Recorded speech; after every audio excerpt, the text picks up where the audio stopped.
around the world, in Africa, in Zimbabwe, in Uganda, in Italy, and in other places. So with that mission, our main beneficiaries are women and men, but we have a huge focus on women of African descent, obviously because they are gaps in several aspects, especially when women migrate to Europe. And so we do have a focus of women of African descent, female refugees, and immigrants around the world. So in that picture, you have some of the recipients who have participated in some of our programs. Our key activities, like I said, are the leadership program, the mentorship program, outreach and partnership. And in Switzerland, we started a diversity and inclusion project. So we've had several leadership conferences around the world. The picture there shows one of our first conferences in Geneva, where we had approximately 100 and something participants. And we've had conferences in Uganda, Boston, Zimbabwe, and South Africa. These conferences seek to build leadership capacity in women, to ensure women grow as leaders, knowing that the challenges we face, and this conference is very timely because it's about breaking biases. And indeed, we hope to support many women in different parts of the world. So we also have a women's hub that we are working on in Geneva. And this is a project that we're working on in the Canton of Geneva. And our mentorship program runs once a year. So how can one get involved with Phenomena Women Global? Is of course becoming a member, supporting our programs, fundraising with us, being a mentor or a mentee, and attending our events. Our website details, information on membership is on our website. I won't go into it, but there are different benefits in the sense that you get to join an exclusive group and network of women from all professions and all backgrounds, participate in our trainings, and for example, display your goods in some of our workshops. If you're a businesswoman, we give you a space. That's a picture over there demonstrating women working in those areas. And yeah, so I hand over to Desi now. Thank you so much, Lisa, for that. Today's event is organized by two organizations, Bridging Development Gaps and Phenomena Women. You've heard from Lisa, who is the co-founder of Phenomena Women. Bridging Development Gaps, as the name explicitly states, we bridge gaps of inequities. We try to connect, bridges to bring about development among women and other vulnerable groups. There's a lot of noise in the background. Please, can you?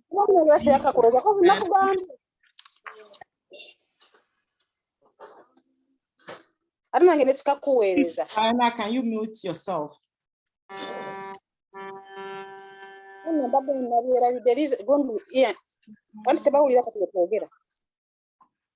All right, yeah. Okay, sorry about that. All right, so I think we can go straight into the program without wasting too much time. We'd like to bring on board our first speaker. Before then, I would like to alert everybody at some point during the program, we would like to take a photo shoot, a photo of everybody on the program doing the no bias sign. So we'll inform you, it will be in the middle of the program. So we would ask you to kindly remove your, enable your video so that we take the picture, but we'll let you know when that time comes. So now we'd like to bring aboard our first speaker, and Lisa, I would like to invite Her Excellency. Bring her on board and introduce her. Why not? I can leave. I'll come back. Could you all mute your mics, please? Because there is a disruption in the background, so we can have a clear sound.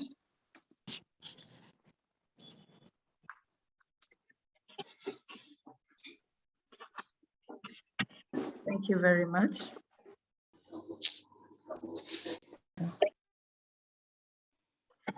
I would like to invite our first speaker today, who is Her Excellency Mir. Mir, are you online? Without further ado, I would like you to introduce yourself.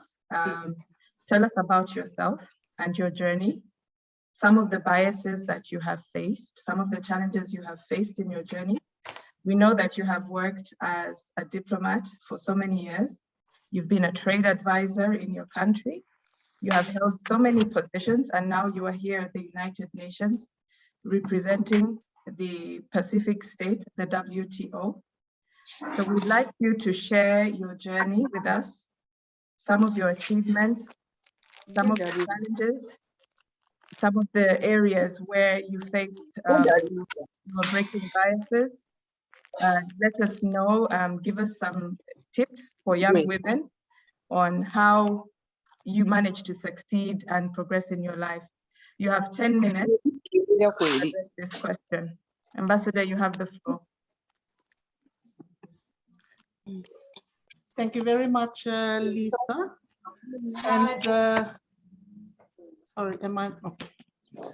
And let me first extend a warm Pacific greeting to everyone who's listening in, colleague women that are listening in today, and also to the courageous men who are amongst us today to listen to this event. I also wish to sincerely thank the organizers of this International Women's Day event, Phenomenal Women Global, and the Bridging Development Gaps for the invitation extended to me to speak. I particularly like to commend you for the theme of the event, Small is Big, Women Thriving on Their Own Terms, because I myself come from a very small island state in the big Pacific Ocean. And so my first simple message to you ladies is, if I can do it, you can also, so can you. If I can do it, so can you. I say that the theme of this event paints a picture of my life's journey, from a small, humble beginning in a village in one of the outer islands in the Fiji group, to the global stage in International Geneva as permanent observer and ambassador for the Pacific Islands Forum to the United Nations and representative to the WTO.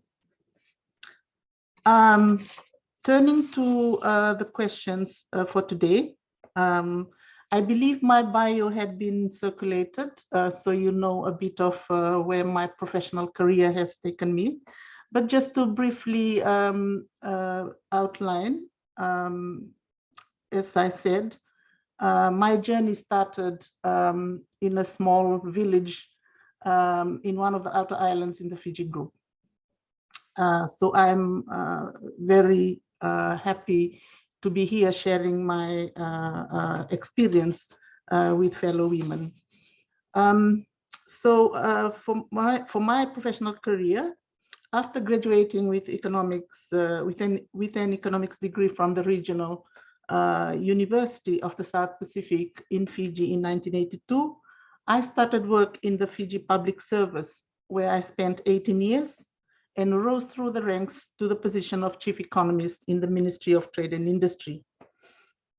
I then moved into the region and have held positions as trade policy advisor on WTO issues at the Pacific Island Forum Secretariat, as Director of Trade and Investment at the sub-regional organization, the Melanesian Spearhead Group Secretariat, which is based in Vanuatu.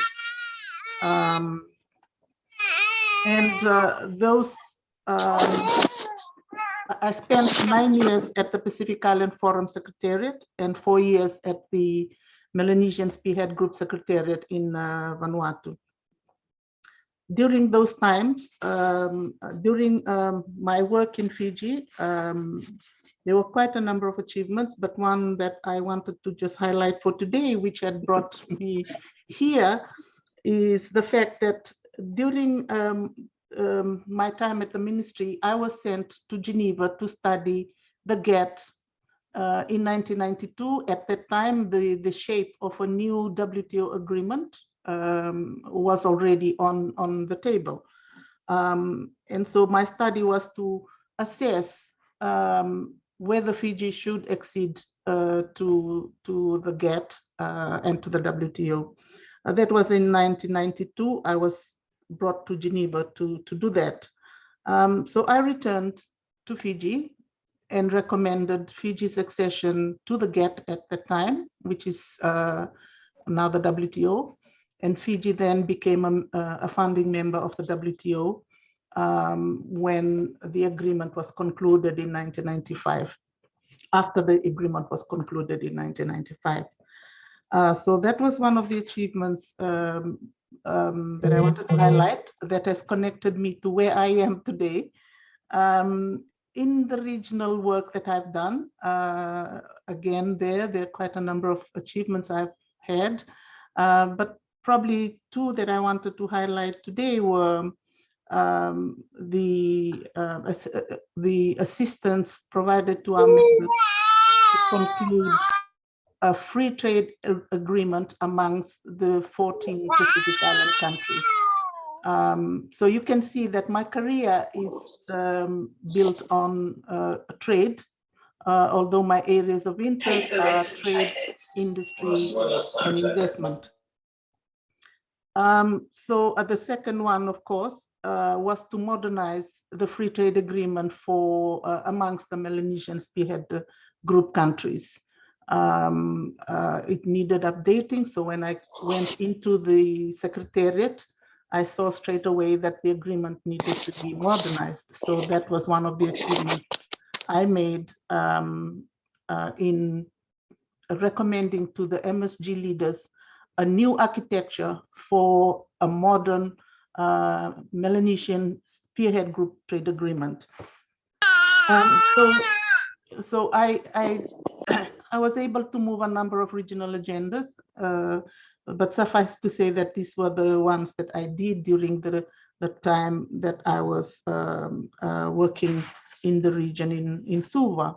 But those two experiences also provided the platform for the work that I'm now doing in Geneva.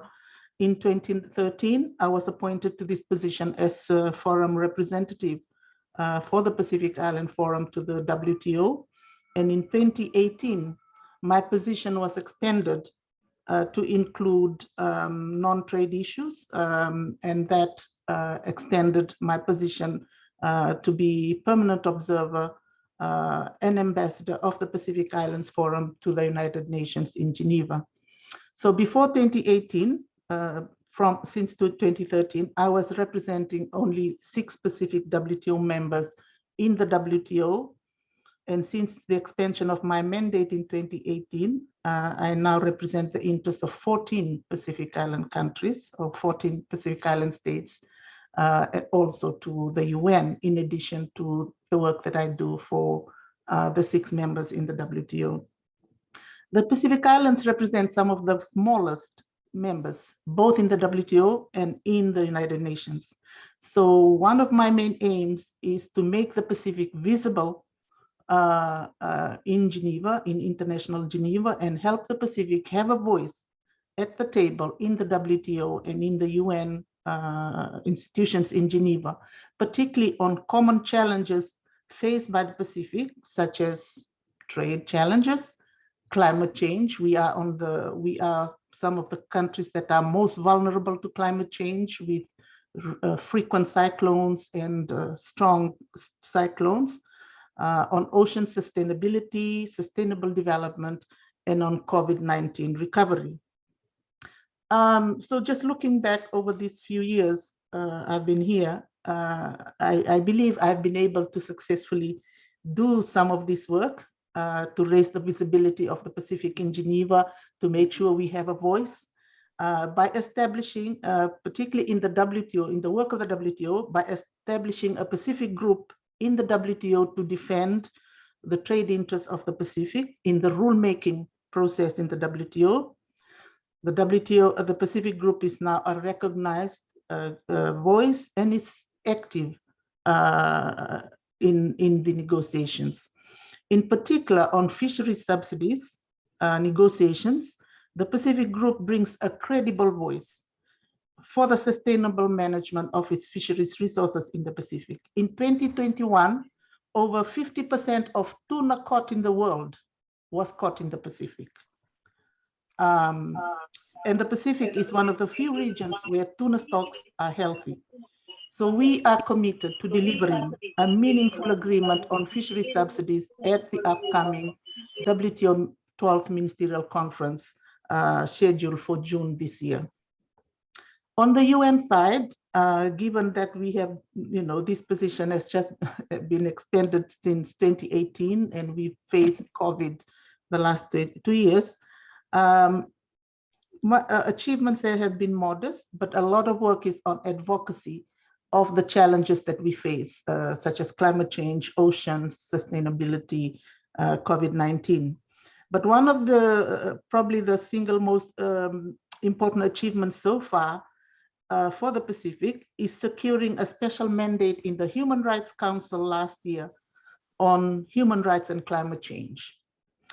And that effort was led by the Pacific members, the Republic of the Marshall Islands and Fiji, and in which I helped to coordinate and lobby for support for our members in securing that mandate on human rights and climate change. So there is now a special procedure, a special rapporteur in the Human Rights Council on human rights and climate change. So these were just to highlight a few of the achievements we've done so far and in Geneva. How did I get here? Like many of you, we bring with us values from our upbringing. My parents were ordinary villagers, and I'm very grateful to them for the enduring values they taught me. Values of hard work, to always do my best, to have respect for others, and for my Christian values. But all these are summed up in one saying that has inspired me since high school and has continued to shape my attitude and my work. And this saying goes like this. It is a saying that our principal has always told us. I went to a girls' boarding school, an all-girls boarding school. And this is what she always stresses to us: to leave the world better than when you found it. And this motto or principle has been one of the inspiring messages that I've taken with me in my life's journey since my work and since leaving school. And I've tried to apply it in whatever situation I face. If I found my work in a bad situation, I will ensure that when I leave my work, it is a better place than when I walked in the door. The same goes for home and for my relationship with people.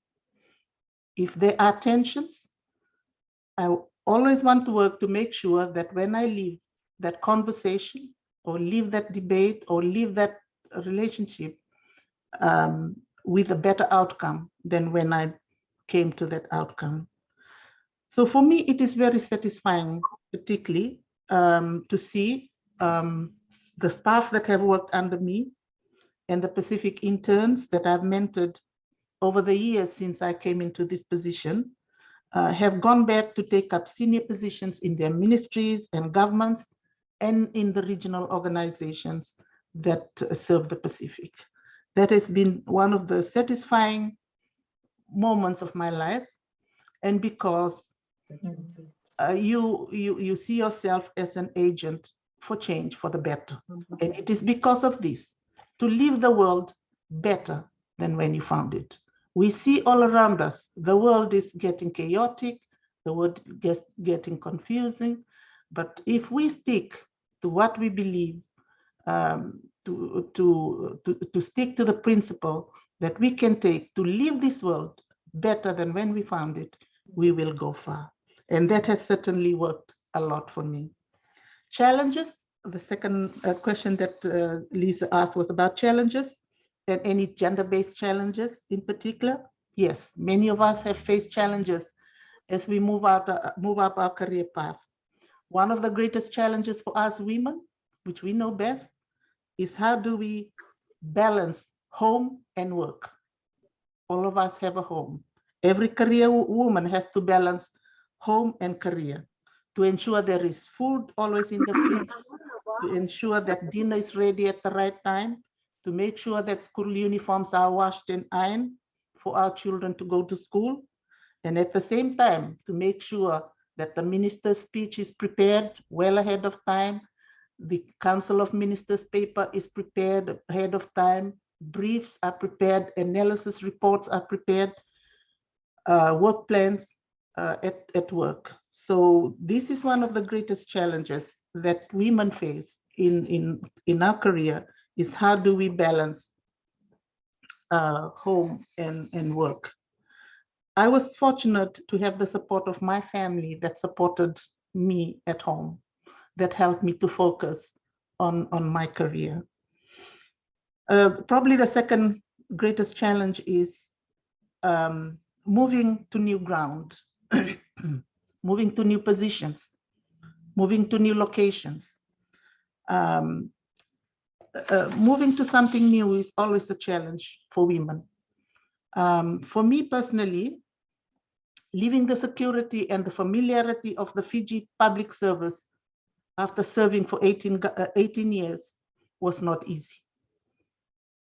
The what ifs question pop into your head. Thoughts of potential failure and the consequential shame that failure might bring. What if I make it? What if I don't? How will I be seen?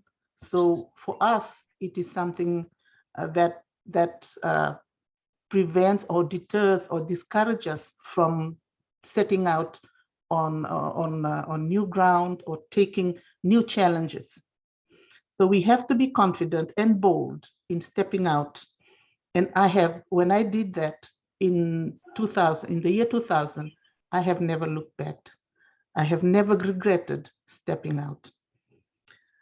Gender-based challenge, yes, I think many of us have faced gender-based biases in our work. Ambassador, could you please, thank you so much for sharing. Could you round up in a minute or so, because your time is almost running out? Okay. Please share with us the last minute, please. Okay. Thank you, Lisa. Yes, we do face gender-based bias, and I face the same. But the greatest lesson I learned from that was I knew I was bypassed for a senior position. The lesson I learned from that was do your best. You demonstrate you are the best through your work. If you provide your quality work, your work will speak for you. You don't need anyone to defend you. Your work will speak for you. And I've certainly found that true. And my advice to other women, yes, I believe that you need to be driven. You need to be driven by a passion, a vision. You need to know what your purpose and aim in life is. For me, what has helped me shape my life is to leave the world better than when you found it. So what is yours? Thank you, Lisa. Thank you so much. That was so inspiring, especially the fact that someone needs to have a vision and having your work speak for yourself, for itself. I would like to now invite, Jovia, Honorable Jovia Kamateka, to take the floor. Because we're running out of time, I will not go into detail and speak about her, but Jovia has been a member of parliament in Uganda, and she was the first person to set up the Human Rights Committee in the Parliament of Uganda, the first person and the first woman to do so. So I would like her to share her journey. As we know that since October 2020, 25% of all parliamentarians globally are women. The number is still low. And Rwanda is the only country that has about 61% women in parliament. So Jova, you happen to be among this statistic of women. I would like you to share what have been some of the challenges you have faced in relation to your journey as a parliamentarian, and do some of them relate to your gender? how did you manage to break these biases and barriers? And as you're explaining this, please give some advice to other women on dealing with challenges and breaking of these barriers as women. Thank you. You have the floor. Thank you, Lisa, and happy Women's Day, everyone, all the gallant ladies and everyone listening to me. Thank you, BDG, for this engagement and for giving us the opportunity. Allow me to say that I am who I am, and I'm able to be here to talk to you because of the small sacrifices that my parents, especially my mother, made in my life. The sleepless nights, digging with the hoe to make sure that there was food on the table, the care, the counseling throughout school and throughout life, all those are very important. Indeed, small is big. Even a smile of a mother or a hug from a mother or a father communicates so much. It communicates love, it communicates assurance, and gives the confidence, building a firm foundation for the future leader who will influence the world. Yes, small is big. Now I want to salute the millions of women out there who wake up at 4 a.m. to sell things in the market and to do all sorts of chores to make sure that they contribute to the welfare of their families. It is on the sweat of such women that the world rests. How did I make it to Parliament? I'll briefly say something about this. I served as a civil servant in government, in the administrative cadre, and grew through the ranks. And by the time I joined politics, I was at the level of undersecretary. So I worked with various government departments and gained experience. Secondly, I decided as a person to develop myself. And so I undertook several studies and gained a few useful papers. It is important because it gives you the courage to engage. So when my area was granted district status in 2010, and being granted district status means that it qualifies as a constituency for a woman representative in Parliament. And since there was no sitting member of Parliament to compete with, I thought that it was attractive indeed, because I was about to retire.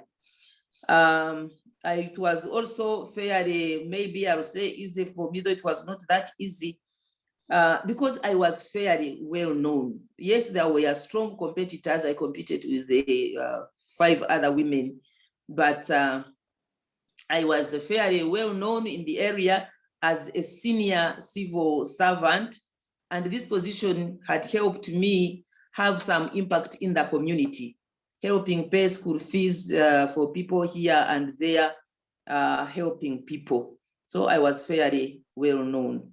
Secondly, I took an active part in church. And I remember that I helped the local church host 2 archbishops, of course, at different times, 2 archbishops at my home. And the entourage would be composed of representatives from the entire district. And this was later to pay heavy dividends. Because when I went campaigning in different areas, then where people did not know me, these leaders would stand up and give the testimony that Kamateka fed us in her home. And so the people would warm up to you. I say this because it is important that as leaders, we also serve in the local communities. What challenges did I meet on the way? First of all, I was in the civil service. There were no challenges, whether you are a man or woman. The regulations are there, the standards are set, But when it comes to politics, then you face these challenges. First of all, Mitoma, which I represented, is my birthplace. And I was married away in a different district, in a different sub-region. So the politics at that time was, the campaign was, she will take our things to her in-laws. And that was very big to have to fight. Secondly, the monetization of politics and unregulated campaign financing is a big problem to women. So women cannot compete with the men for constituency seats. In Uganda right now, the women are 33%. If you take the mandatory 30%, you can see that it is only 3% that have come through competing for direct seats. So the women do not have money to splash around because of their roles in the little they get is for the family, for the home, including assisting extended families. So they don't have money. Secondly, having to bribe, dishing out money for bribe threatens the very core existence of women as people who are supposed to serve, people who nurture, and people who care. I went into politics to serve my people, not to be taken at ransom. So this is a big area that should be worked on. We thank the UN that initiated the reserved seats for women because of realizing that women could not easily compete with the men. But these seats have posed very big challenges to women. Yes, we are grateful because without them, very few women would make it. But this now, you find a woman representing an entire district which has several constituencies that are represented by men. Mitoma district, which I represented, had 3 male members of parliament. And these can easily gang together, and they do gang together and fight against the women leaders, especially when they think that they are strong. And this, coupled with the unregulated campaign financing, means that you have a high turnover of women representatives, while men serve for more terms and gain experience. Indeed, the women members of parliament are usually intimidated on the floor of the house. First of all, the men are more in number. They are 70, 69%, 67%. And some of these are very highly experienced. So the women take much longer to fit in and to be able to stand on the floor of parliament and represent their people. So monetization of politics is a problem, and unregulated campaign financing. Of course, there are so many challenges, but how did I overcome? First of all, I worked for 8 years with the Uganda Law Reform Commission. My experience in the civil service itself gave me, that experience was valuable. And I worked with the Uganda Law Reform Commission for 8 years. And so I was versed with the law-making process. I was their accounting officer, the accounting officer of the commission. So I would engage with committees of parliament to defend our budget. And I would also be present when the minister was defending the policy statements. So I knew something about lawmaking, which really helped. Secondly, I committed myself to being active in attending committee meetings and being active in attending plenary sessions. I also committed myself to reading, spending time to read, and then consulting where you find that you do not know. So the knowledge of my working with Uganda Law Reform Commission and other government departments made me bold, be able to speak boldly, defending the rights of my people on the floor of Parliament. And this helped that when the Committee of Human Rights was created, it was created by Parliament in 2012. Then the system saw it fit to entrust me with this new committee to champion it, although I was new in Parliament, because I had displayed that I was knowledgeable. Achievements. We're running short of time. In 1 Okay, minute, I'll be brief. please. Okay. I was an effective voice for my people, and I worked with other members of Parliament to influence government services to our area. I actually did not say that one of the greatest challenges, especially with the money, is that now the public holds members of Parliament responsible for services that are supposed to be rendered by government, and something needs to be done.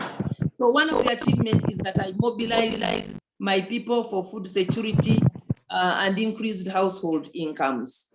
When I became member of Parliament, I discovered that the UN studies were indicating that Mitoma was second to Karamoja in having stunted children. And so I worked with my people to fight malnutrition, and we fought against it. I mobilized my women in an umbrella organization to create and encourage a saving culture amongst the women. And by the time I left, the organization had even developed into a circle. So I created impact in that regard. And of course, I became outspoken on women's issues and women's rights and children's rights. What advice would I give to women? I would say you are special. You are fearfully and wonderfully made in the image of God. So you should not let anyone intimidate you. Secondly, women go through gruesome campaigns, spending their resources, be it money or time. They tolerate all sorts of abuses. And so if you have made it and your people have entrusted you with their vote, you should not let anybody intimidate you. And nobody should tell you what to say if it is against your beliefs, because it is important that we have a clear conscience. Then I would advise them, read and read and read and develop yourself. And also, you cannot speak boldly on matters that you are not conversant about. So it is very important that they read. Then also to attend committee meetings and commit to attend as many plenary sessions as possible. It is in committee meetings that people influence policy and they pick the ideas to speak for on the floor of Parliament.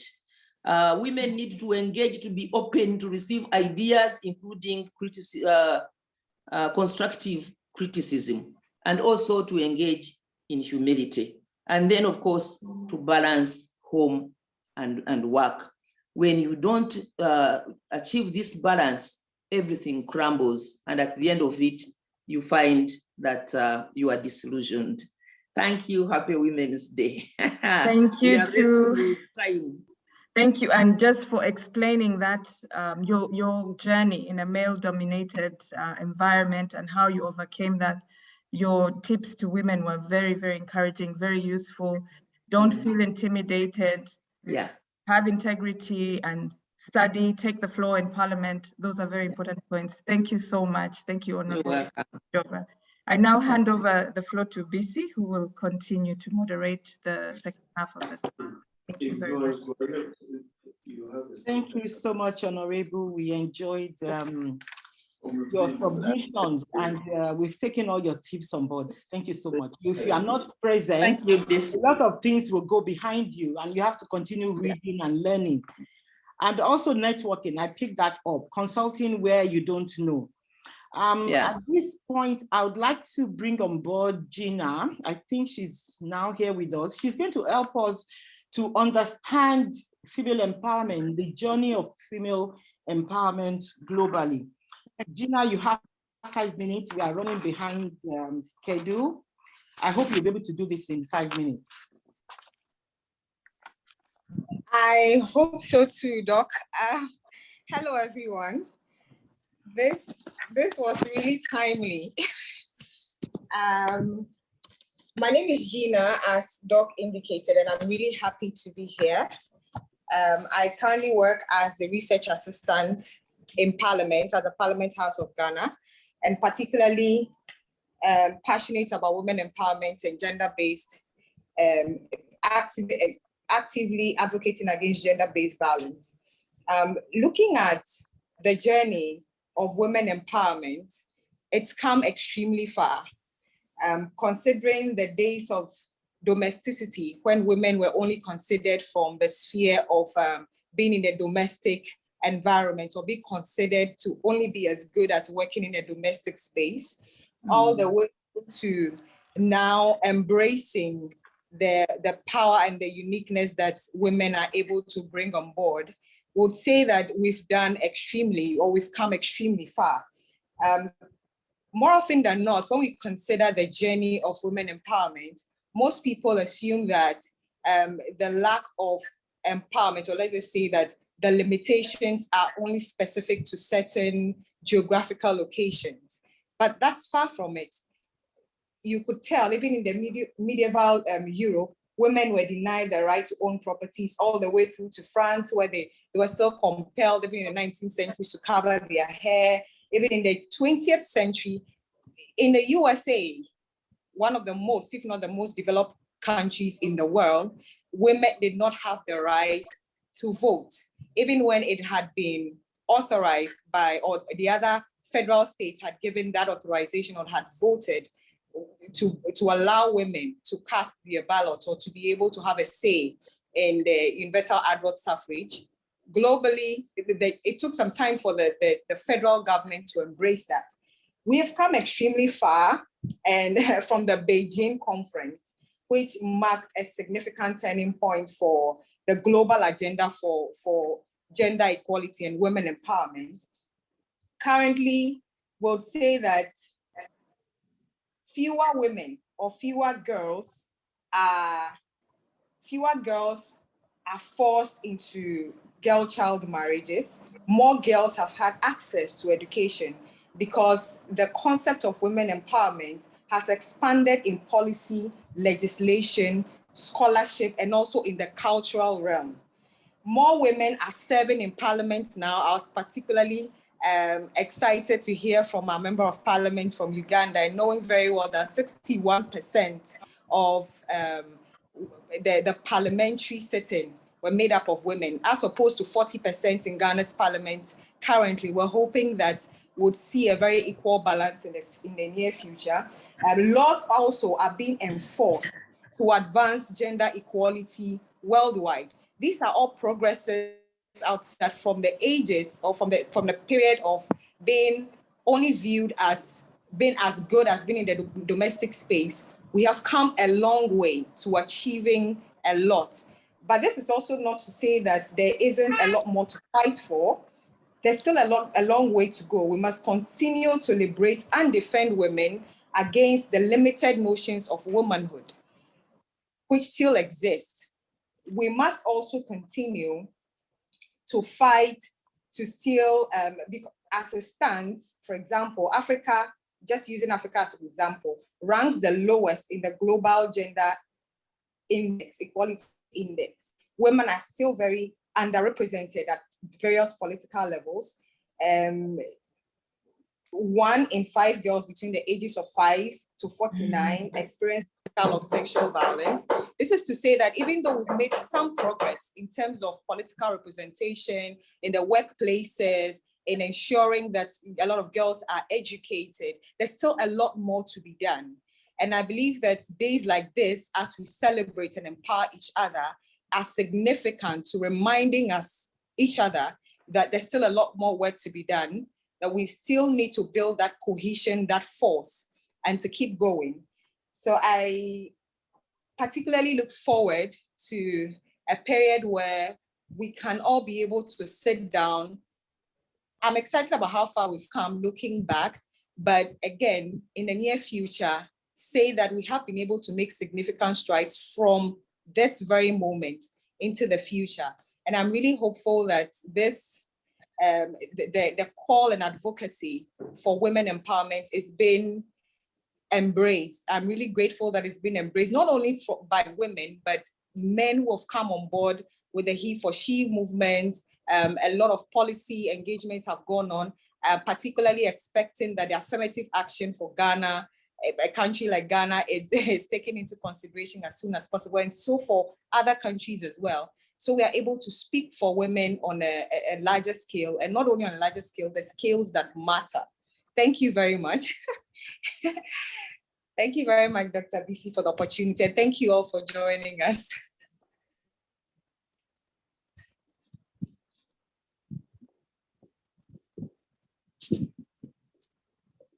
Hello, Doc.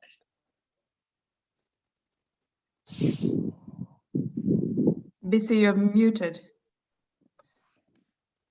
Thank you so much, Nneka, for reminding me. You know, today we are standing on the shoulders of women that have gone ahead to fight for gender equality in the world.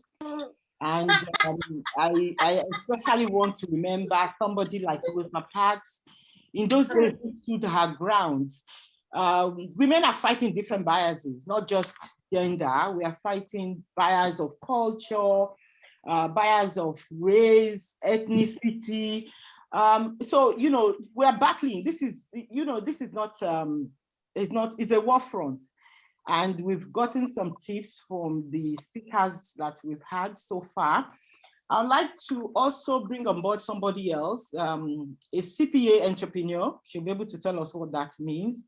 She's also a leadership coach and an author. She's written so many books. She's on different boards.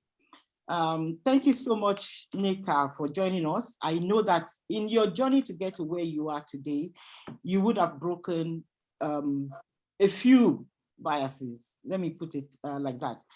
Can you briefly share with us? You have 10 minutes, by the way, because we would love to also listen to, you know, a few other women in the audience.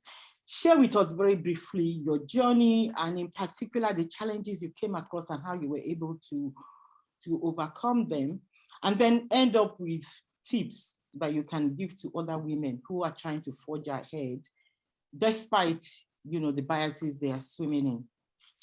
Thank you so much, Nneka. Over to you. Thank you, BC, and thank you. I've put my timer on so that when I'm talking, I don't go past it. Greetings, everyone. I'm actually in the States right now. So it's really a delight to be here. Thank you for the invitation, the conveners of this phenomenal women and bridging development gaps. So my name is Nneka Nwubi. As BC said, I'm a CPA entrepreneur. What's that? I'm a CPA by training. That's a chartered accountant. I'm actually qualified in the US, Nigeria, where I'm originally from, and the UK.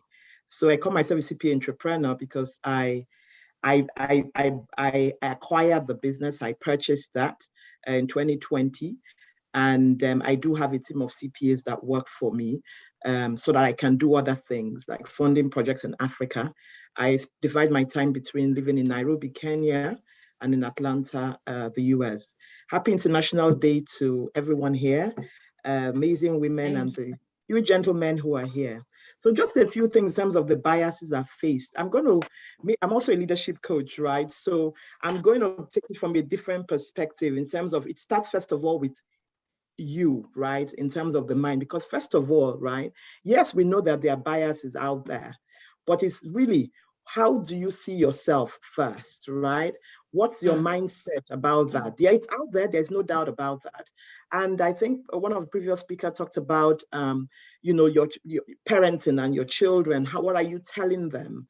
I'm the eldest of 5. I'm a girl. Well, I'm a woman. And but I never saw, growing up, my father never treated me any differently from the guys who are younger. I was the first, and I was given that responsibility. So really, I never saw myself as anything but a person, a human being that I could achieve more. So it's really very important what we tell our sisters, our children from the very beginning. That's now talking about the mindset. And so when I went around, it's how am I developing myself? Yes, there are challenges. I know it's out there, but it's also the lens that you view the world. When I worked in England for quite a while as well. Were there challenges as a gender? Again, I wouldn't say I've experienced a couple of places I have, and I'm going to that. But then I always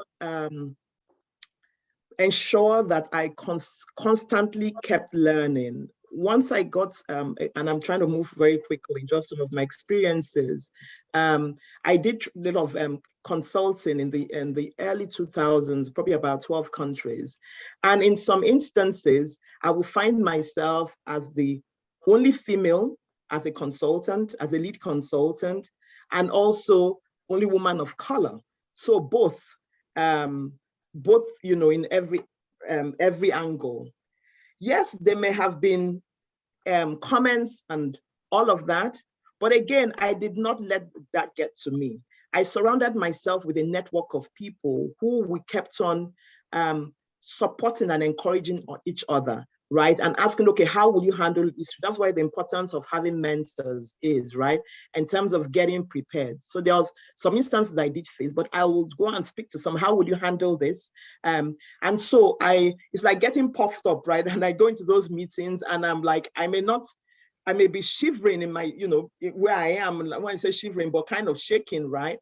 But then it's that confidence that you exude, because I know that I do have a strong network, and I've also prepared, so that when you have that air of confidence in yourself, right, to do those things. I'm also the chair of several boards. One is a Pan-African company as well. Again, that has to do with that innate confidence in your ability. I read a lot. I read, learning from other people. I keep challenging myself to do and be more. And so where I have instances where I struggle with, as I said, I go and learn that, and there's that self-awareness in terms of understanding I have these gaps in this area, and I look out for experts to help me. One cannot be an island, right? It's that community, and that's really why I'm pleased that the organizers of this have different speakers to learn from different experiences. I come from an area of more of enterprise and leadership. And so from that angle, one is able to thrive in the midst of those circumstances. I know, as I say, I'm coming from a different perspective. Another instance, I would say, which I call self-inflicted, right? Self-inflicted bias, self-inflicted stigma, was about 15 years ago. I went through a divorce, and there might be, and so that's why I'm still talking about that self-personal, how do you view yourself? And it was eventually I realized that actually it was a self-inflicted stigma because of what I perceived, especially when I relocated from America to back to Africa, right? And so that perceived stigma of not being married and all of that thing. So we always have to constantly re-examine our own selves, right, as we face those. Because when you are, I'm a woman of faith, and there's something that says that greater I see that is in you, right? So it's knowing who you are first, then you can then reach out for help, right? Reach out for help to break the barrier. If you're doing it by yourself and puncturing, it's going to be difficult. But when you have a band of people, then you can push forward. So just kind of rounding up, when you look at Small is Big, Women on Thriving, I said here, what are your, so it says growing up, women thriving on their own terms.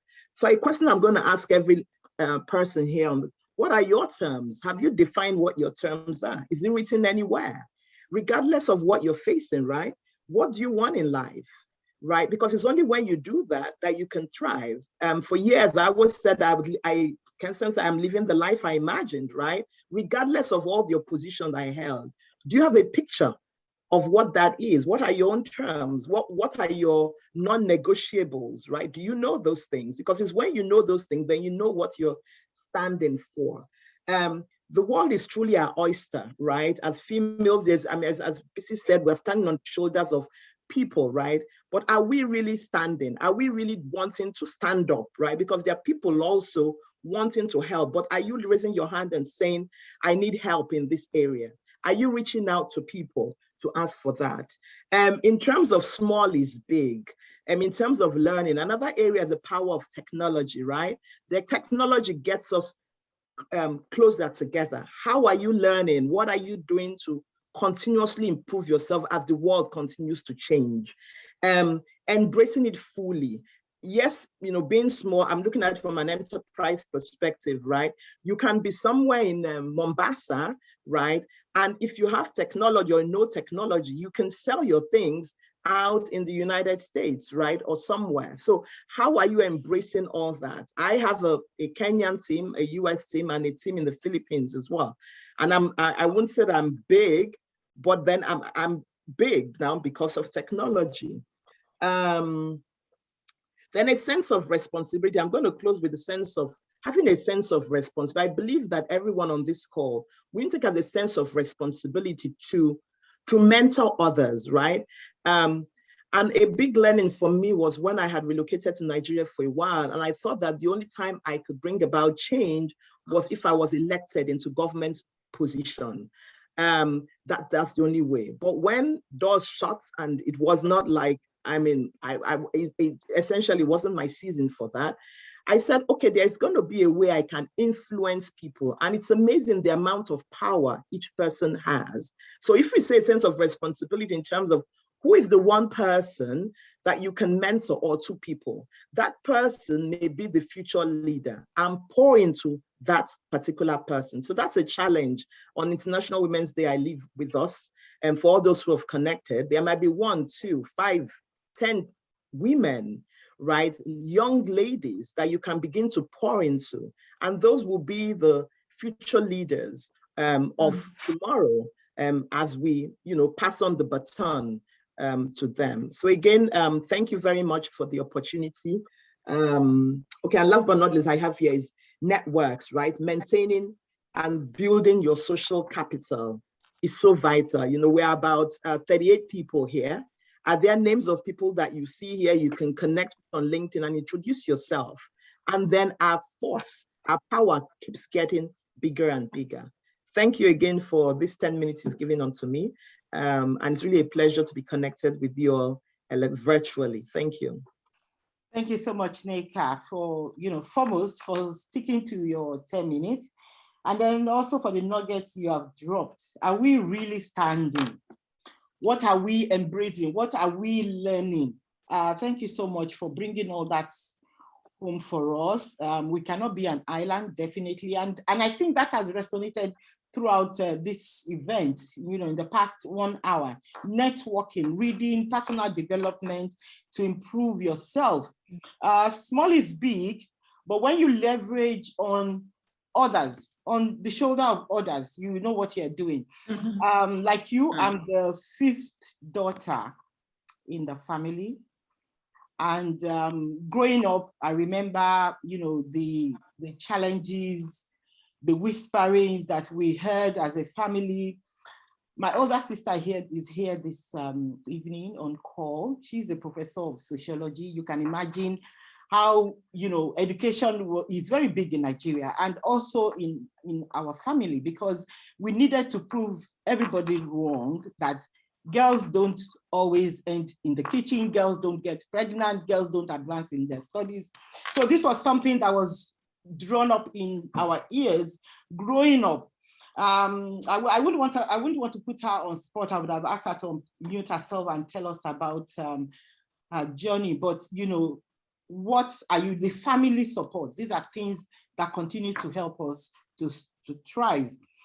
Now I would like to bring on board the only man on the panel. I hope he's not shy. He's a strong guy. He's a gender champion, by the way, and he has written a book on the women of Afghanistan. Can you imagine, of all the women in the whole world, he had to go write about women in Afghanistan. He's done a lot of work in Afghanistan. He's a distinguished professor of international law and order, and founder of a distinguished network, African Views Organization. This is an organization of 200 communities, associates spread all over the world, 63 countries. It talks a lot about, harmony, and I hope that you'll be able to share with us today. Patriarchy, religious, traditional, and cultural values continue to define women. It defines their roles, it defines their identity in the world, from your work experience to everything about us. So, Dr. Ajibade, can you now share with us, we all understand these biases that women face, but in your own experience and your journey, you've walked across and you have a large community, and based also on the book that you have written, how do you think we can continue, to leverage on these things that we know so well, that are working as women? What is your advice for us? What do you think, from your experience and from your world and your sphere? Share with us what strategies you think women should be adopting to forge ahead. Thank you so much, Dr. BC. Thank you very, very much for always encouraging me and us as an organization, and for including me in this highly esteemed panel. I've listened carefully, and I'm so impressed with all the presentations and the thoughts, and I'm very grateful to be here, especially today, Women's Day, the International Day of the Women, according to the United Nations observance. So we have, I want to say congratulations to everybody on this great occasion. And thanks again for including me. It's not by accident that things happen. I just heard the previous speaker talking about her leadership role in the family, and family value does matter a lot. I too come from such a family where we are 6 members of the family, and I am the only male member and the most senior member. So I have responsibility, and my mother was so just, and she just passed a few days ago. And we're very close. You can imagine the kind of value she instilled in me in dealing with all my sisters. So being here is a natural inclination for me, and I'm honored to add to this conversation. As the Executive Director of African Views Organization, we have been observing the UN Commission on the Status of Women's Conference since 2006. So we are quite seasoned in this program, and we have done some tremendous work regarding women. This is one of our flagship operations, and this is because beyond even family value, we're looking at sovereign value. For the purpose of sovereignty, it is critical that women be empowered equally so that the country can be sustained. This two energy is so important for balance, and that's why we have started the advocacy of what we call gender harmony. Because, as you say, where are we going? To understand where we're going, we need to know where we're coming from. So we we started the Gender Harmony, which is based on the Statutes of the United Nations Commission on the Status of Women, which recognizes the importance of thoroughly engaging men and boys as agents and beneficiaries of change to achieve gender equality and the empowerment of women and girls. This is important. So Gender Harmony stresses the role of men as allies in realizing women's economic empowerment and eliminating all forms of discrimination and violence against women and girls. This advocacy of gender harmony has led to the creation of the Anti-Violence Against Women Act, which we call AVAWA, A-V-A-W-A. This is a comprehensive national anti-violence against women's policies and procedures. It is essentially an act of accountability on the need to respect and meet the national mandate already stated within a country's constitution to protect and meet the national mandate already stated within the country's constitution and within its borders. This is important because treaties like CEDAW does put some countries in confusion. So it's important that it's understood that something like AVAWA, AVAWA, serves as the impetus for developing a comprehensive national strategy and updating judicial, legislative, legal enforcement, and budgetary policies to address the complex challenges of violence against women and other specific needs for healing, emphasizing and rehabilitation of victims, and advancing gender equality measures on an annual basis. So this structure is something that we have advocated and we continue to push in different countries, that they adopt this Anti-Violence Against Women Act. When that's adopted, it allows the women group in the country to engage the government to ensure that the AVAWA becomes an act, which again will update, will engage the women associations in the country to update, to engage, to understand the challenges of women each time, and to make sure that the government honored the provisions in the Constitution, already existing in the Constitution, but because we often forget that every constitution, to the exception of very few, do have a provision for women in their constitution, but it's so vague. And that vagueness should be used as an advantage by the women. This is the idea. This is the idea. And in order to do that, the women must be completely organized and must be structured. This is why a comprehensive plan is necessary, and that plan be updated and that plan be honored. So countries that have no provisions for women in their constitution, for instance, Nigeria, we have made great effort to change this. We have sent petitions, we are still pushing it to the government. And in most of these countries, the issue of not honoring or not making the constitution gender sensitive is because they use religious provisions against it. So you can imagine, if the right of religion or religious belief is placed above the right of women, then the right of religion supersedes. Now, this is very tricky, but this is what's happening. And you can see that happen in Afghanistan, which is why I wrote the book that Dr. Visi mentioned, which is titled The Long Struggle for Gender Harmony in Afghanistan. Now, I don't need to tell you how strong women are. You know yourselves. You know, I wouldn't say any less or more strong than men. The concept of gender harmony is so powerful because eventually we must live together.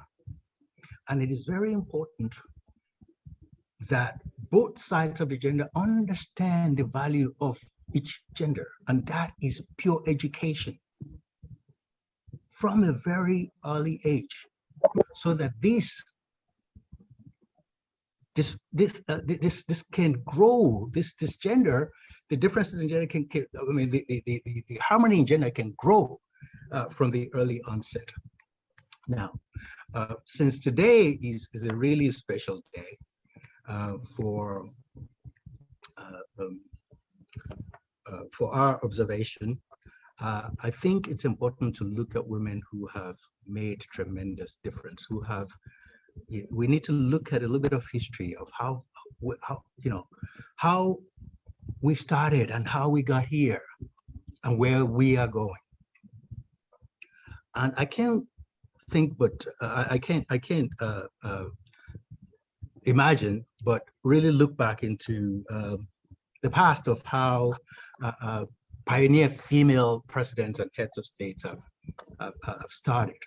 You know, a lot of us might have forgotten, but it was in 1940 that we had the first female leader of a nation, and that nation even no longer exists because it's the nation of Tanu Tuva, and the name of the lady was Kertek Anchima Toka. Now, after that, we had Mongolia of Yan Ma, then we have China, Song Chin Li, and then so many others, including Switzerland in the 90s. But of course, you know, don't forget Argentina, Peron, you know, Tejada in Bolivia, and so many others. But there are some countries that have been very consistent in this gender balance, and you know, much of it, of course, is in Northern Europe. However, it's something that we have also been seeing around the world. Another great country that's extremely exemplary is Bangladesh, which has shown consistently as a Muslim country, bringing, you know, powerful women to bear. Of course, Pakistan as well. So despite of the religious challenges, there are also those countries that are overcoming this bias, and that is remarkable. So I'll just end up my today's celebration just to recount countries today who have female leadership and completely exemplary in the world, doing great things, and those countries are performing a lot even better than many led by men. We start with Iceland with Prime Minister Katrin Jakob's daughter, the Marshall Islands, Hilda Heyn, New Zealand, Jacinda Ardern, Namibia, I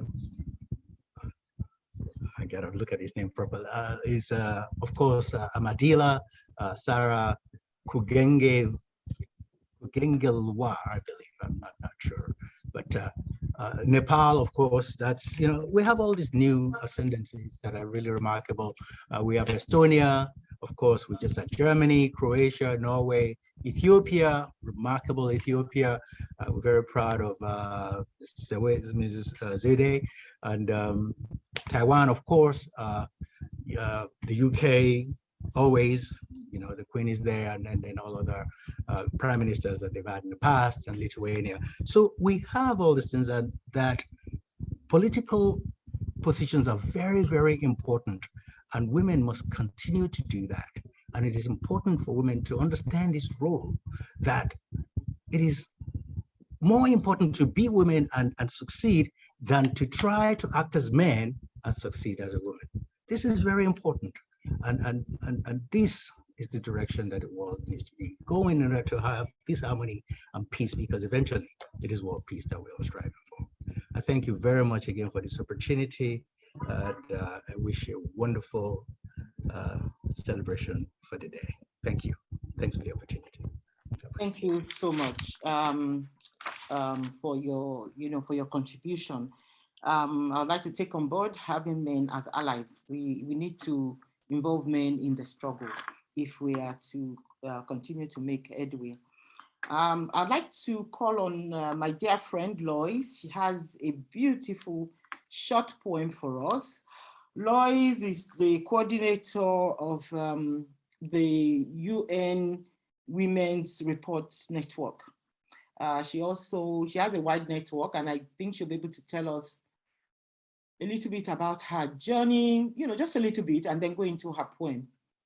Lois, over to you. Would you like to unmute yourself? There we go.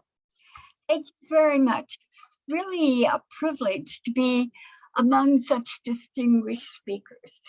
And BC and I have known each other for quite a long time and have worked on women's advocacy.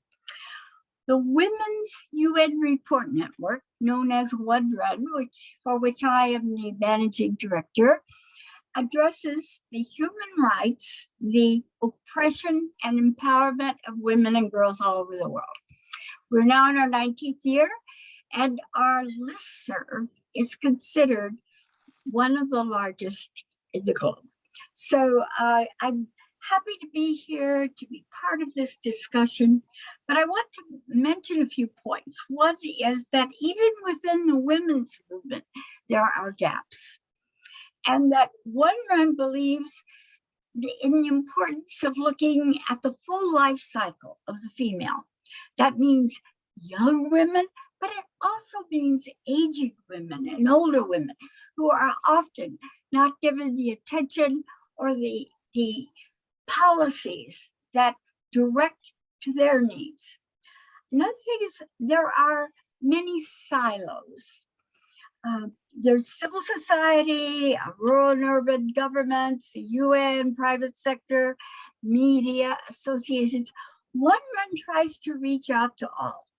And I think in Bridging Gaps, and I'm very pleased to be on your board, BG, but in Bridging Gaps and in working on the progress of women in a very complex and volatile world, and I might mention that my 4 children are half Ukrainian on their late father's side.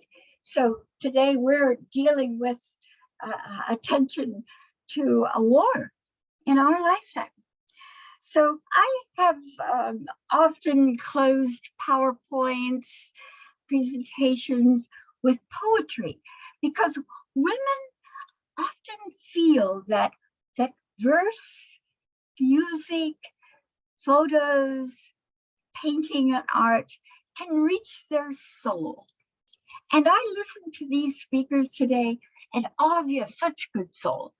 And we are really one of a family of women around the world. And so I have written a poem. It's called Sisterhood of Women. Women of the world, girls of the planet, we are all sisters. Traumas and joys that happen to one happen to us all.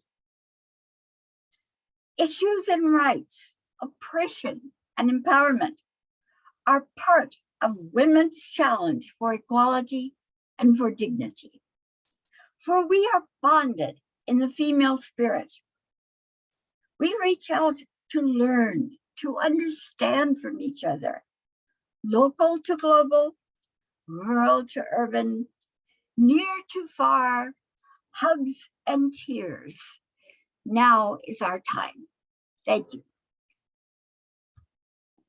Thank you so much, Lois. I quite agree with you. Now is our time, understanding each other. Okay, so I think we can now open the floor for comments, for questions, for contributions. You know, if you want to share with us, you know, your journey, what you're doing to improve the lives of other women, you know, small is big. That's our slogan for today's event. Small is big. So it doesn't matter wherever you are, what you are doing. We know that those cause rippling effect, you know, that pebble, what, you know, it causes a rippling effect at the other end of the ocean. So I would like to open the this segment of our program, and we would love to hear from you. You know, I think to kickstart this segment, I'd like to call on Mary. Mary is the first secretary at the mission of Uganda here in Geneva. Mary, are you here? Yes, I'm here. Happy Women's Day. Thank you, Mary. Thank you very much. I've been waiting. I'm very, very honored to be in this audience. Thank you to the organizers of the Phenomenal Women, the brilliant, smart ladies that I'm blessed to be a part. I see from the program I have 5 minutes, so I'll try to be very disciplined and kickstart the discussion part. Maybe just a brief of me. Mary Namono Kibere, I'm a first secretary in the permanent mission of Uganda to the United Nations and other international organizations in Geneva. But before that, briefly, I was very blessed to have served. I joined the civil service in 2011, and I served at the headquarters. Then I also served 4 years in our permanent mission at the African Union and IGAD and Ethiopia. And then I returned to the headquarters where I grew to act as the head of the legal department before I joined Geneva just 4 months ago. I'm 4 months old in Geneva. So you all have a long way to take me around. But to kickstart this session, I don't know if I should be discussing my part or I should be asking questions. I need to be guided, moderator. Because from the way you introduced it, I don't know if I should answer questions or I should give my presentation and then we delve into that discussion. Please, I leave you to do whatever you want to do with your 5 minutes. Thank you. You're risking with a lawyer. I could cross over. Well, you have those 5 minutes. I think my risk done with the professional part. So yes, professionally, I'm a diplomat. I'm a career diplomat. I'm staff of the civil service of the Ministry of Foreign Affairs, and I joined over 10 years back. The next was challenges. What challenges have I gone through? I'm still in the mid-level from the rank you here. I'm a first secretary. That's a rank in the foreign service. If you equate it back home, I don't know, if something about like principal rank in the government, but this is in the foreign service, it's first secretary. I still have steps to go. As you can hear, I'm not yet ambassador like Ambassador of Fiji here, Pacific, but I'm heading there and I'm so blessed to have her in this audience. The challenges that I've had, I think all the smart ladies have said them before. Being at this level in my career, especially the foreign service, where you make a choice if you want to have a family, and then you must also make a choice if you want to have a career. For me, the real challenge that faced me that I thought would never come actually was making a choice of whether and how to balance family. Do you want family or you want career? And still the question was because of bias, because I never find my colleagues who are male being asked that. The issue is when you're a woman and then you're married and the next thing is your next posting is saying, Mary, you've been sent to Geneva. Colleagues around were asking me, oh, so what are you going to do with your husband? Oh my God, so who are you taking the children? I never see them ask our male colleagues that. Oh, James, are you taking your wife? Oh, are you leaving your wife behind? It's that stereotype. And I was happy when all the ladies before me said it. It's the mindset, the society has set it, but your mindset has to choose on what you want. And I think for me, another thing that I would say that saved me how to overcome that challenge, I didn't look far. I had very strong female power around me, being my mother, may she rest in peace, a teacher at that. So having been a primary teacher, family value is very key. She groomed us and I knew from early what I wanted to be. And that she always told me, you don't choose your mom or dad, but God allows you to choose your partner. So I knew I have the power to choose the person that I want to live life with. And that included my career. So whenever all those questions came in, I made a choice of you have to choose decisions that bind you even beyond your career. So the challenge is going to be there. Society will changes, but people always have those biases. You have to determine and make a choice of the people to walk that path with you, that will walk along with you. And then probably the part that I will talk about is how I overcame. I have said advice to other ladies about the same topic or how to forge a way. I still have a way to go, and I'm happy that there are ladies that we are standing on shoulders. But the first is you should also have firm shoulders for the person behind you to stand on. Because the front has given you a shoulder, you have the same responsibility. Because if they didn't, actually in the audience is Mom Jova Kamateka. She does not know that she was a shoulder for myself. When I was in LDC, I did my clerkship at the Law Reform Commission, where she was the undersecretary. smart, brilliant, but also very beautiful, like very beautiful. She had very great taste, and you can see it. So I always said, how can a woman grow to that level, yet look very smart, yet remain beautiful, and then grow to that? So if you didn't give me that shoulder, I have the same responsibility for the girl coming behind me that admires where I am now. So we have a role. And I also think God has given us so much power as women that we often let slide. As a mother, God has trusted a woman to co-create with him. He never trusted the other gender. Trust me, those guys will never give back beyond 2 kids because they can't tolerate pain. But God knows I can give this woman to carry 9 months, this person, and will bring it out with no trouble. So you have power. I know that I have power within me. The advice I give every girl is you have power. You want to forge your path. There's no one standing in your way. Walk straight to your crown. If you create those images, they are right there. And if they are there, you will meet them. So what I do is I don't see anyone in my way. And, oh, should I find you there? I will act as a general, a soldier. I'll shoot you, provided you're standing in the way that is meant to be mine. And then the other part that I'll only remember to say is be nice, be good. We are often mean to ourselves. It's very good as a lady, as a mother, as a sister, to just be nice to those small interns in your offices, to those tea girls, to a lady who is selling vegetables at $1 and you want to bargain with her, yet you know that $1 is going to go beyond just buying milk.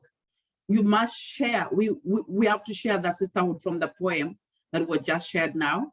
And for me today, before we started this, I have a daughter, a 4-year-old, and she kept saying, "Mommy, are those people talking to you?" And I told her, you need to listen in, because look, your mom is sitting with the cream de la creme, and you're coming next after me. So we have the chance to set the pace. You be good, be nice. Don't step on anyone to grow. Remember, the shoulders are already there. Stabilize yours to enable others to step on it. And I'm very lucky that I had my mom, I had the Jova Kamatekas, we have the Winnipeg Animals, we have smart ladies across. Don't look so far. Sometimes we are stuck. Oh, which president? Oh, who? No, there's very many people around you. Just look around, stabilize yourself, choose what you want to be. And the CPA asked that. What do you want to be? What do you want to leave behind? If you want to be a girl, a diplomat with money on your account, driving the best car, and no one in the village knows that you even exist, that is how you'll be remembered. How do you want to be? Do you want to also be a shoulder, like a shoulder that was set before you? Happy Women's Day, beautiful ladies. Thank you so much, Mary. I really enjoyed the way you ended up. And also, we should also remember to throw back the ladder, for other women coming behind us to climb on. And that firm shoulder you spoke about, it comes in several forms, in different ways. Even in the advocacy work we're doing, that is a firm shoulder we are providing for other women and girls, to support them so that they can thrive and be girls. The floor is now open. I think we can take some, just signify and raise up your hands if you would like to contribute to the discussion, or if you have a question for any of our speakers. The floor is open.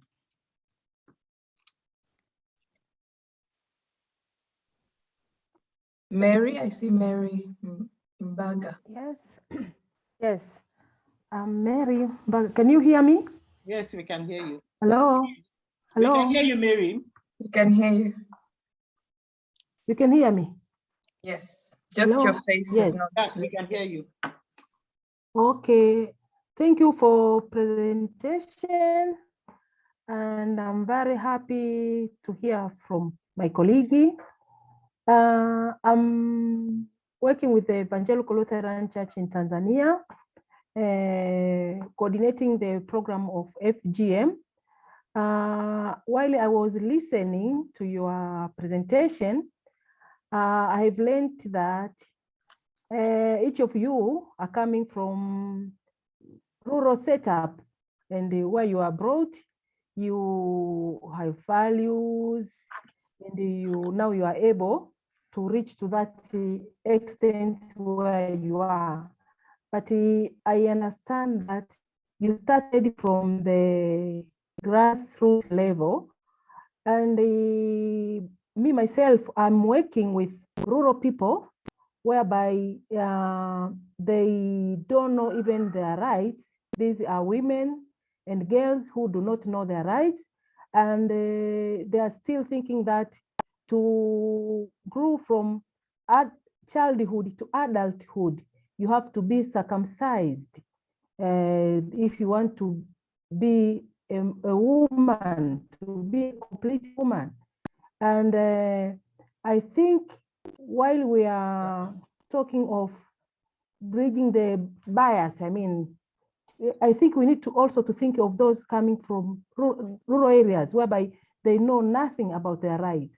They know nothing about the gaps which it is. Because when I talk to them, they only think of being married, being circumcised. And they think that being circumcised is becoming a complete woman.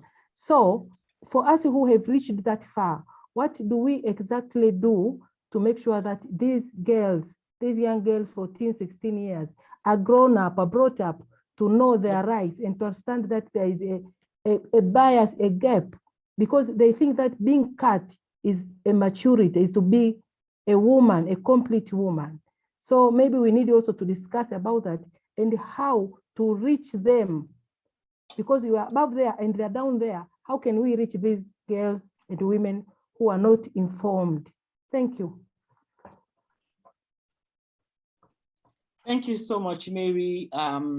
You know, that is one of the firm shoulders we are talking about. What you are doing is, you know, you are providing a firm shoulder for those girls to stand on. And we wish you luck in what you are doing. We'll continue to discuss on how, you know, we can put an end to practices like that, to such cultural practices that continue to hinder women and hold them back. Any other person with a question or comment? I had a brief comment, BC.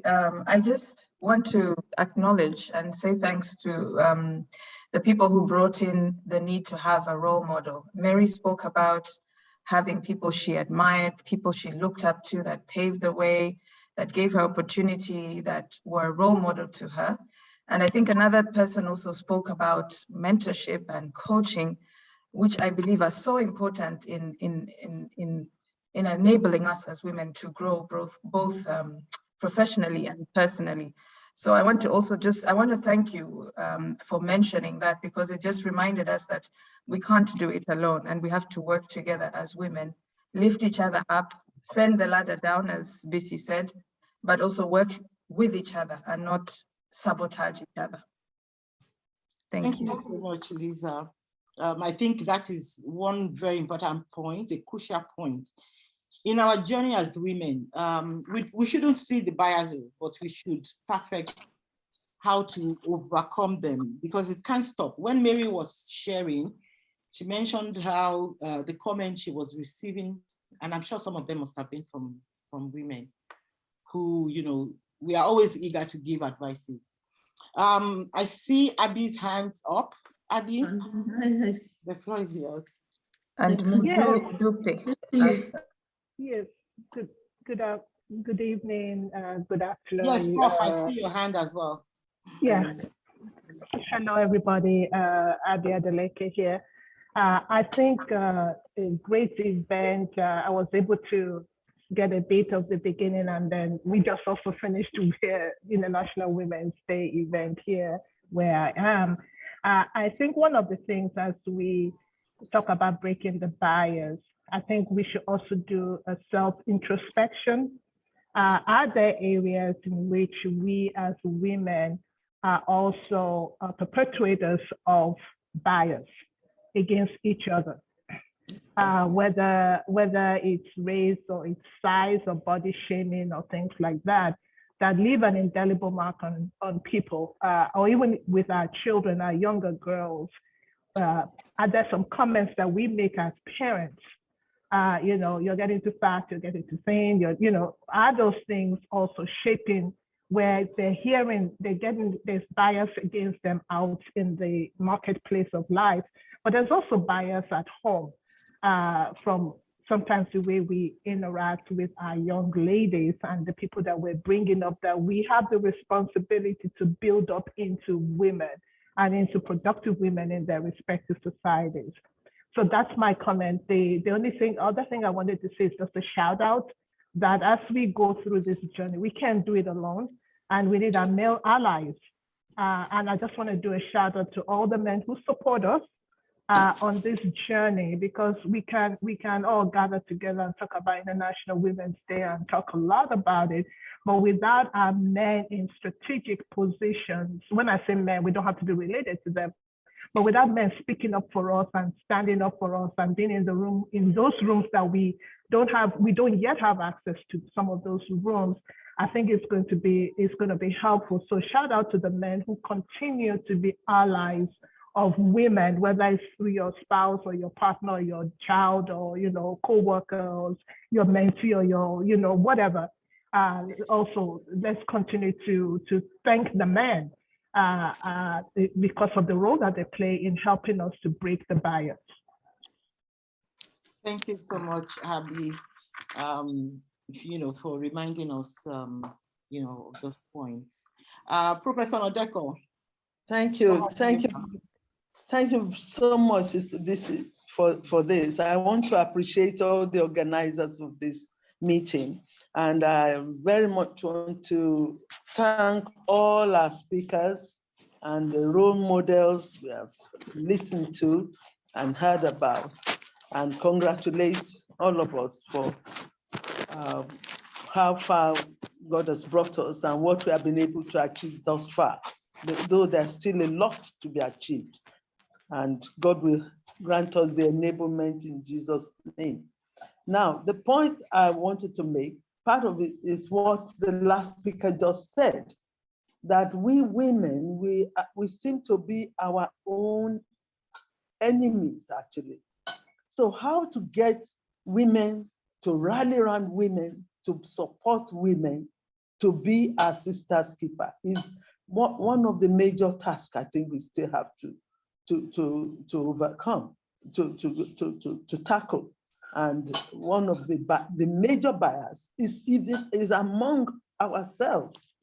So we need to look inwards, as the last speaker said, and do a lot of introspection and see how we can correct this among ourselves, how we can bring all ourselves together to love each other, to assist each other, to help each other, to motivate and encourage each other, instead of this pulling down syndrome. When a woman is trying to get into political something, you see all kinds of things to be said about her, that would be so discouraging, apart from the fact that, of course, economically too, she may have disadvantage. But if we women all rallied around her, and encourage her, motivate her. So that is a very, very important area we need to look into. And the Lord will help us. Thank you. Well done. Thank you. Thank you very much for that advice. Looking inwards to correct ourselves. Exactly. And, coming together, because there is might in number, and there's very little you can do alone by oneself. Yeah. I see Lois raising up her hands as well. Lois, you have.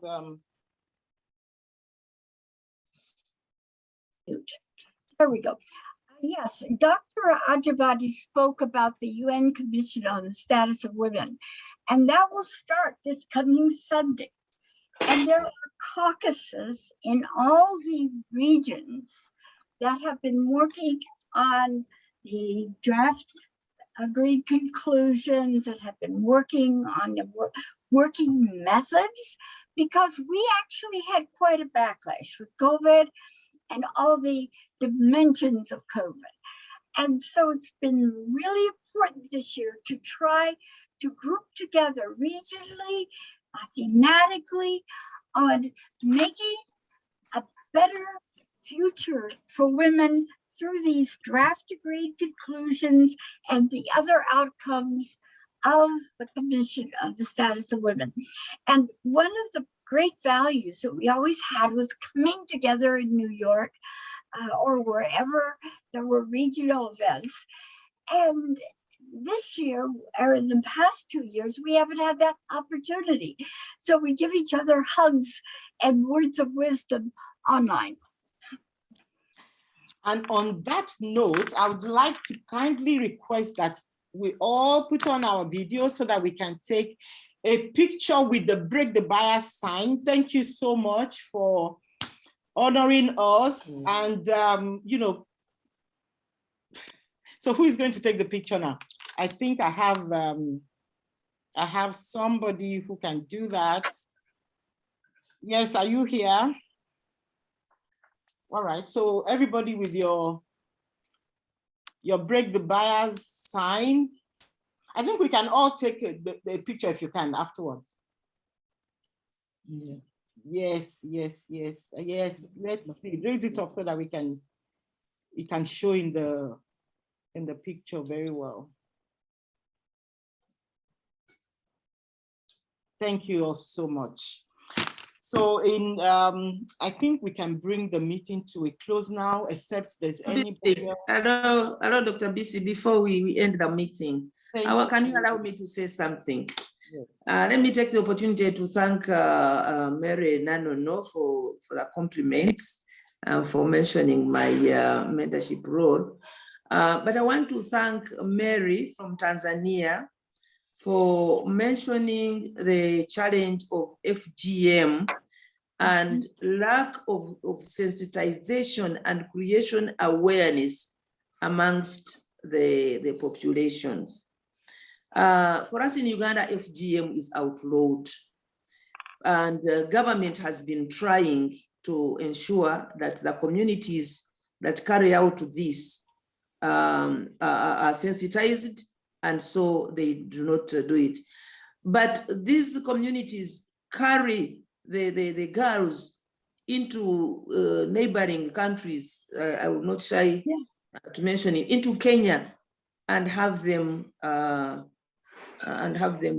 circumcised. So, but what I wanted to bring out is the need for civic education. We need to work with governments to carry out civic education.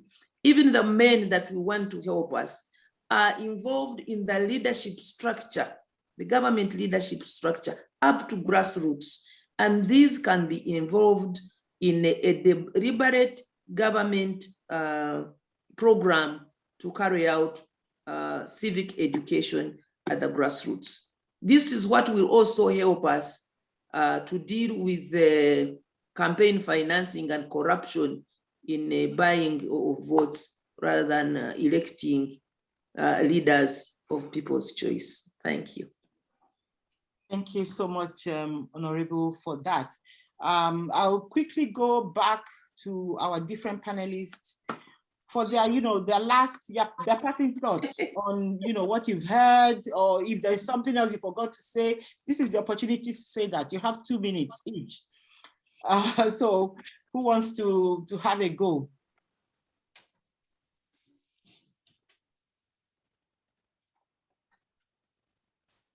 Okay, I can see it. Mary, thank you.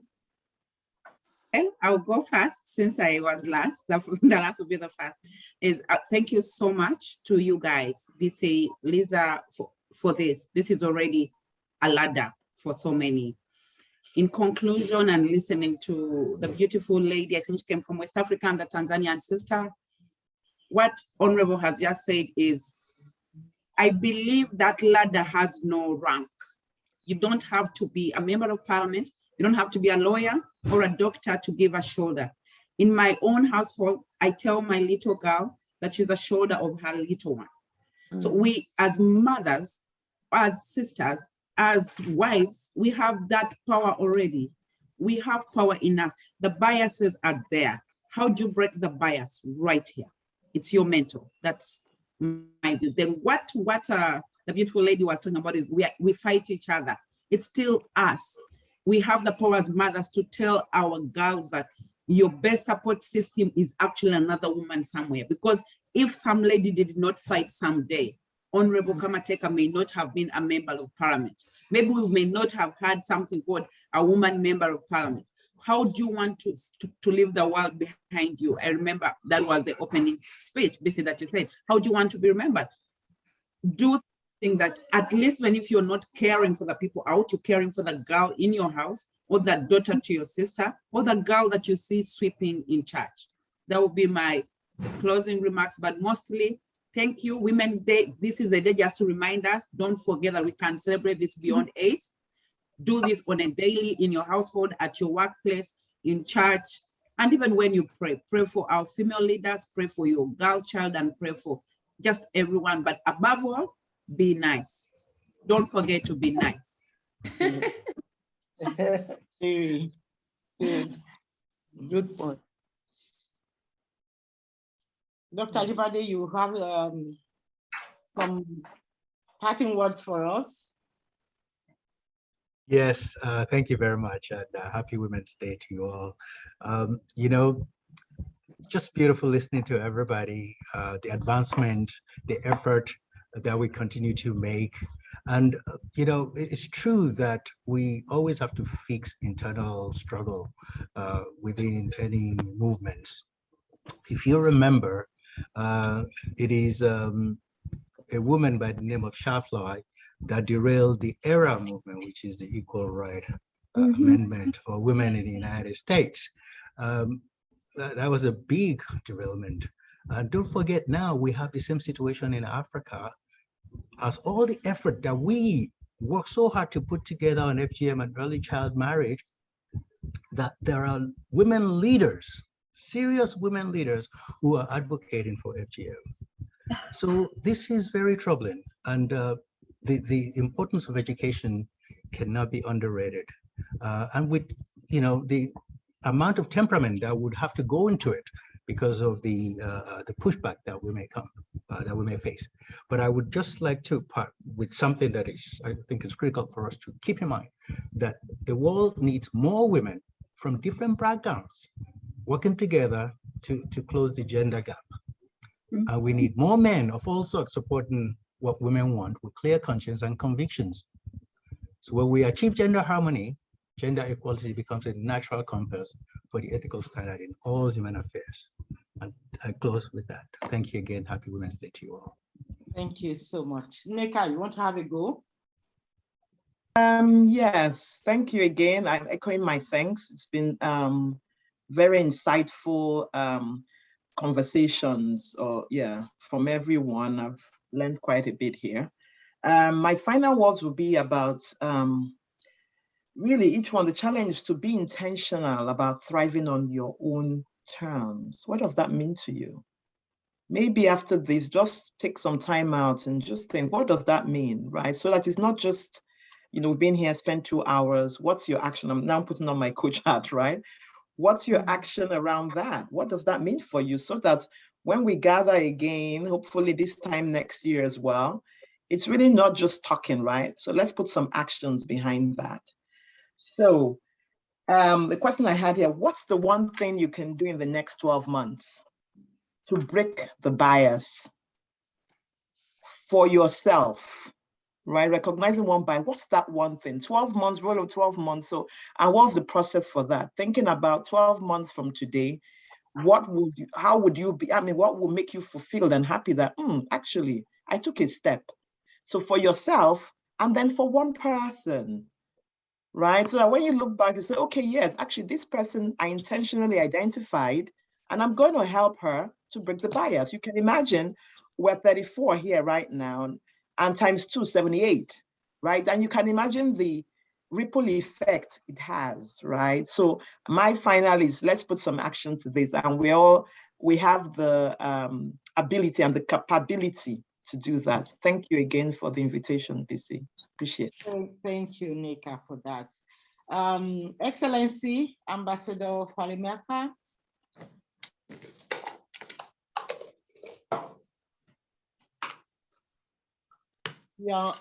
Please unmute yourself. Yes, thank you. First, let me thank you again. A lot has been said today, And I think there are still gaps, as we've identified, and at different levels of where we work as women in the different arenas, from the grassroots up to the levels of leadership, including political leadership. And I see your work as very important in connecting and bringing these issues together, the same issues that confront women everywhere. But all of us will leave a legacy for our future generation. What is that legacy that we want to leave behind for our future generation? And I think it's something that we want us to look forward to in terms of how we move forward in this discussion. And let me again thank you very much to our organizers for extending the invitation to the Pacific to join you this afternoon. Thank you. Thank you so much, Excellency, for that. Gina, are you here? Do you have any last parting thoughts, something that dropped in your mind, some tips you've picked up from here? Please unmute yourself.